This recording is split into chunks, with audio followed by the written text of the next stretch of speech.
Because of the greed of the North Sea oil and gas companies, and because they're privatized practically, have a telephone only and not even an office, many of these energy distribution companies, people go for the off-grid options. One of the off-grid options is to use a wood burner. For wood burner, you may need something to start the fire, and that is what is here. And let's see.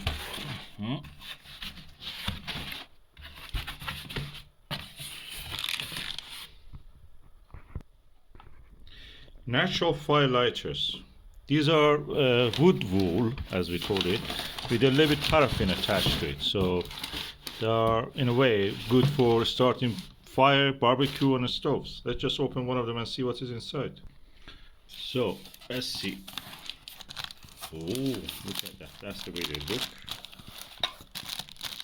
I like this one because they have good plastic in it. It doesn't give odor and it doesn't evaporate the combustive material.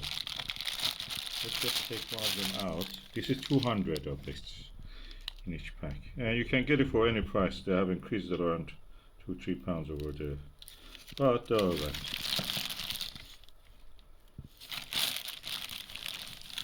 Gonna start the fire with them. And that's it. I'll take two of them and show you how they work. Because my fire already started, I just use only one of this, just to increase the amount. And you can put some kindling on top of it, dry wood, anything, and they will start it for you. And the wood burners are the best option if you want to warm your room immediately, quickly, and they are very efficient. If you have a natural source of wood, that's lucky you, good for you. If you don't have, you have to buy it. But again, at the end of the day, they're cheaper than the other options, and you are in charge of it.